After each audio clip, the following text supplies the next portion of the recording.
ஸ்ரீ சங்கரா TV நேயர்களுக்கு நமஸ்காரம். இந்த இனிய காலை பொழுதிலே உங்கள் அனைவரையும் சுபதினம் நிகழ்ச்சியில் சந்திப்பதில் மிக்க மகிழ்ச்சி. இன்று 7/5/2024 இந்த நாள் எப்படிங்கிறத பார்க்கலாம் வாங்கோ. இன்றைய தினம் குரோதி வருடம் சித்திரை மாதம் 24ஆம் தேதி செவ்வாய்க்கிழமை. திதி பார்த்தோம்னா தேய்பிரை சதுர்தசி திதி பகல் 11:41 வரைக்கும் இருக்கு. அதனைத் தொடர்ந்து தேய்பிரை அமாவாசை திதியானது வந்து விடுகிறது. இன்னைக்கு நட்சத்திரம் பார்த்தோம்னா அஸ்வினி நட்சத்திரம் மதியம் 3:31 வரைக்கும் இருக்கு. அதனைத் தொடர்ந்து பரணி நட்சத்திரம் என்பதும் வந்து விடுகிறது.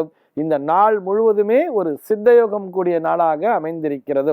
இது போக இன்னைக்கு பஞ்சாங்கத்துல வரக்கூடிய யோகம் அப்படின்னு சொல்லி பார்த்தோம்னா ஆயுஷ்மான் அப்படிங்கிற ஒரு யோகத்தை கொடுத்திருக்கா. கரணம் பார்த்தோம்னா சகுனி அப்படிங்கிற ஒரு கரணம் காலையில 11:41 வரைக்கும் இருக்கு. அதனைத் தொடர்ந்து சதுஷ்பாதம் அப்படிங்கிற ஒரு கரணமானது வந்து விடுகிறது. இந்த நாளானது ஒரு சமநோக்கு நாளாக அமைந்திருக்கிறது. இன்னைக்கு என்ன ஸ்பெஷல் அப்படின்னு சொல்லி பார்த்தோம்னா இன்றைய தினம் பஞ்சாங்கத்திலே சர்வ அமாவாசை அப்படிங்கிறத கொடுத்திருக்கா. ஆக இன்றைய தினம் அந்த முன்னோர் வழிபாடு செய்வதற்கு மறக்க கூடாது. இது போக இன்றைய தினம் பௌமாஸ்வினி யோகம் அப்படிங்கிறதையும் கொடுத்திருப்பா. பௌமவாசரம்னு சொன்னா செவ்வாய்க்கிழமை, அதோடு அஸ்வினி நட்சத்திரம் என்பதும் ஒன்றாக இணையும் பொழுது அதை பௌமாஸ்வினி யோகம் அப்படின்னு கொடுப்பார்.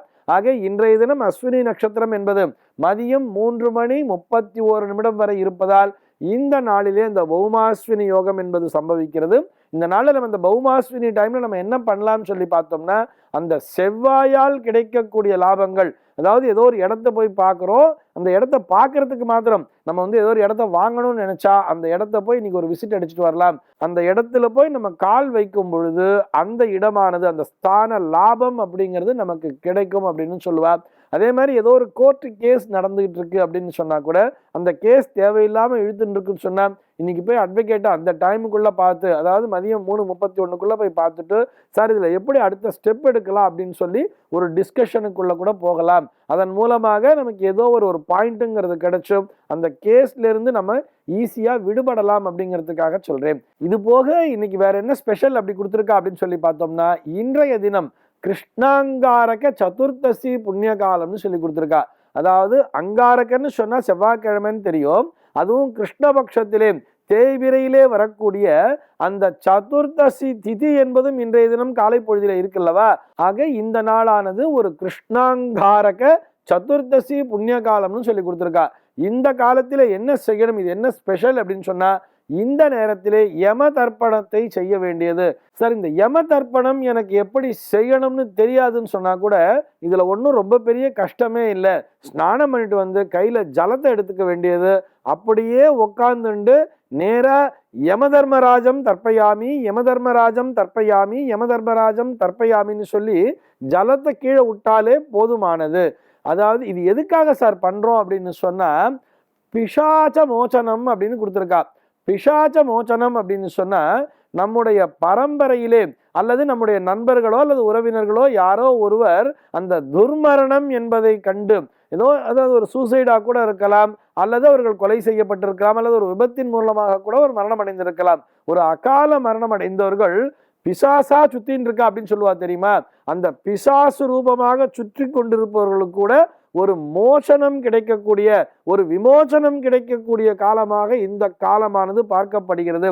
இந்த நேரத்திலே நாம் அதை பிரார்த்தனையை வைத்துக்கொண்டு தர்மராஜனுக்கு தர்ப்பணம் செய்து வணங்கும் பொழுது அந்த நம்முடைய உறவினர்கள் யாருக்காக நம்ம அதை பண்றோமோ அவர்கள் அந்த பிசாச ரூபத்திலிருந்து அவர்கள் மேலே சொர்க்கலோகத்தை நோக்கிய பயணத்தை துவக்குகிறார்கள் அப்படிங்கிறதையும் சொல்றார்.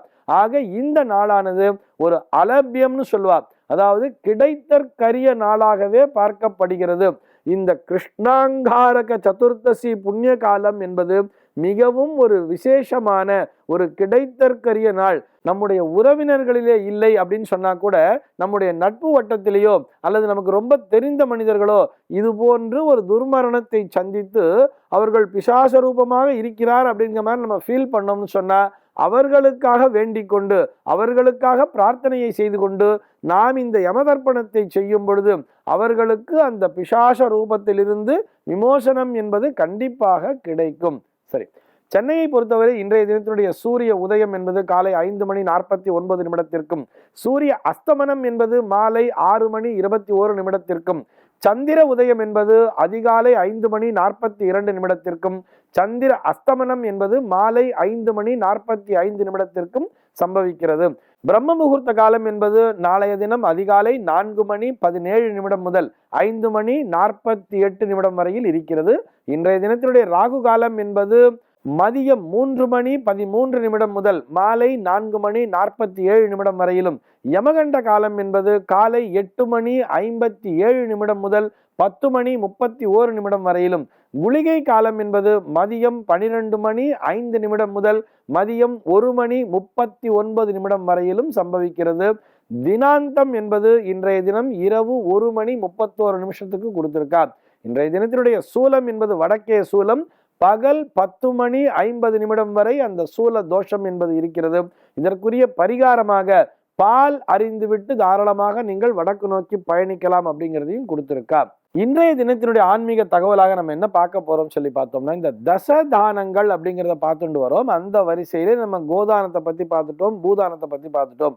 அதற்கு அடுத்தபடியாக வரக்கூடிய திலம், ஸ்வர்ண, ஆஜ்ய, அதாவது எள்ளு தானம், ஸ்வர்ண தானம், தங்கத்தினை தானம் செய்வதனாலும் நெய்யை தானம் செய்வதனாலும் என்ன விதமான பலன்கள் கிடைக்கும் அப்படிங்கிறது தான் இன்னைக்கு பார்க்க போறோம்.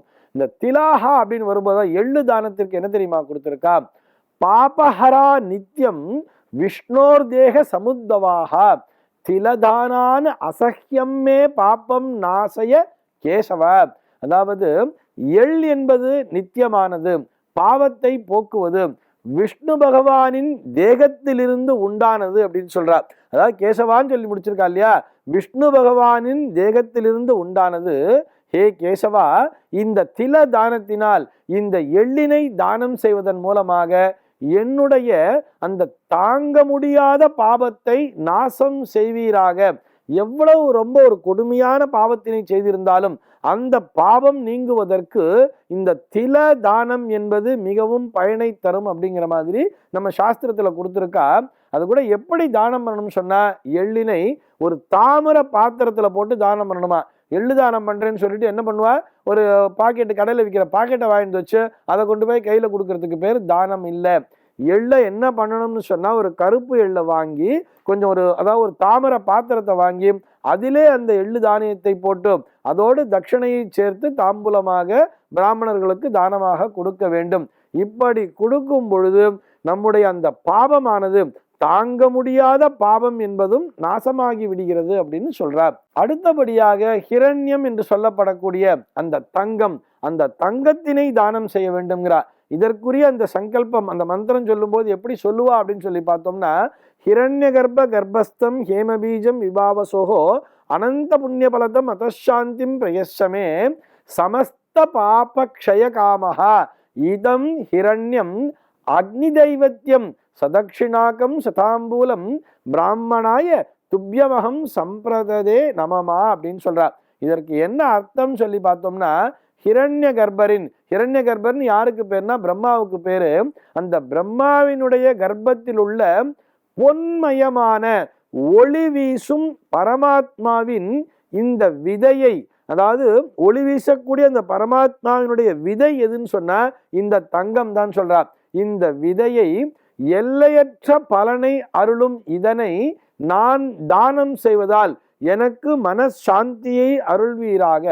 இதற்கு அடுத்தபடியா என்ன சொல்றான்னு பார்த்தோம்னா, சமஸ்த பாப க்ஷய காமஹா, எல்லா பாவங்களையும் போக்க விரும்பும் நான் அக்னி தெய்வத்தியம்ங்கிறார். அக்னி பகவானுக்கு உகந்த இந்த பொன்னை தட்சிணம் மற்றும் தாம்பூலத்துடன் பிராமணராகிய உங்களுக்கு அளிக்கிறேன். இது இன்று முதல் என்னுடையது அல்ல, உங்களுடையது அப்படின்னு சொல்லி தானம் பண்ணணும். இப்படி செய்யும் பொழுது நாம் செய்கின்ற அந்த பாவம் என்பது நீங்கி நமக்கு அந்த ஒரு தேஜஸ் அப்படிங்கிறது கிடைக்குங்கிறார். அந்த தங்கத்தை தானம் செய்வதன் மூலமாக நாமும் தங்கம் போல் ஒளி வீசுவோம் அப்படிங்கிறதையும் நம்ம புரிஞ்சுக்கணும். அடுத்தபடியா பார்த்தோம்னா, ஆஜ்யம் அப்படின்னு சொல்றா இல்லையா, ஒரு நெய். அந்த நெய்யை தானம் செய்வதன் மூலமாக என்ன பலனை கிடைக்கும் சொன்னா, காமதேனோ சமுத்பூதம் சர்வ கிருதுஷு சம்ஸ்திதம் தேவானாம் ஆஜ்யம் ஆகாரம் அதாந்திம் பிரயசமே இதம் ஆஜ்யம் சதக்ஷிணாக்கம் சபாத்திரம் விஷ்ணு தெய்வத்தியம் சமஸ்த பாப க்ஷய காமஹ பிராமணாய துப்யமகம் சம்பிரததே நமமா அப்படின்னு சொல்லிதான் அந்த மந்திரத்தை சொல்லி நெய்யை தானம் செய்யணுங்கிறார். இதுக்கு என்ன சார் அர்த்தம் அப்படின்னு சொல்லி பார்த்தோம்னா, காமதேனோ சமுத்பூதம், அதாவது நெய்யானது காமதேனுவிடமிருந்து உண்டானது, எல்லா யாகங்களிலும் நிலை நிற்பது. இது என்னன்னு சொல்லி பார்த்தோம்னா, தேவானாம் ஆஜ்யம் ஆகாரம்ங்கிறார். தேவர்களினுடைய உணவா இது. இந்த நெய் என்னன்னு பார்த்தோம்னா, இந்த நெய் தான் தேவர்களுக்கான உணவு. இதனை நான் தானம் செய்வதால் எனக்கு மனசாந்தியை அருள்வீராக. எல்லா பாவங்களையும் போக்க விரும்பும் நான் அந்த விஷ்ணு தெய்வத்தியம்னு சொல்லும் போது விஷ்ணு பகவானுக்கு உகந்த கோகிருதே விஷ்ணவே நமஹா அப்படின்னு சொல்லுவா. கோகிருத்தம், கோன்னு சொன்னா பசுமாடு, கிருத்தம்னு சொன்னா நெய். இந்த பசு நெய் அப்படிங்கிறது விஷ்ணுவேவா அது. அந்த விஷ்ணு பகவானுக்கு உகந்த இந்த நெய்யினை தட்சிணையுடன், தட்சிணை மாத்திரமல்ல சபாத்திரம்னு சொல்றா. நெய்யை வெறுமனே அப்படியே நெய் பாக்கெட்டை வாங்கி தானம் பண்றேன்னு பண்ணப்படாது. ஒரு பாத்திரத்திலே வைத்து, அது கூட என்ன பாத்திரம் தெரியுமா ரொம்ப விசேஷம், இந்த நெய்யை ஒரு வெள்ளி பாத்திரத்திலே வைக்கும் பொழுது, சுக்கிர பிரீத்தின்னு சொல்றோம் இல்லையா, அந்த வெள்ளி பாத்திரத்திலே வைத்து நெய்யை தானம் செய்யும் பொழுது நமக்கு அபரிமிதமான நற்பலன்கள் கிடைக்கிறது அப்படின்னு சொல்லி சாஸ்திரமானது சொல்கிறது. இந்த தகவலோடு இன்றைய தினம் நான் உங்களிடமிருந்து விடைபெற்றுக் கொள்கிறேன். தொடர்ந்து நாளைய தினம் இந்த தசதானம் குறித்த மற்ற தானங்களோடு அதனுடைய பலன் என்பதோடு நாளைய தினம் சந்திக்கிறேன். இந்த நாள் உங்கள் அனைவருக்கும் இறைவனுடைய திருவருளினாலே சுப தினமாக அமைவதற்கு வாழ்த்துக்கள்.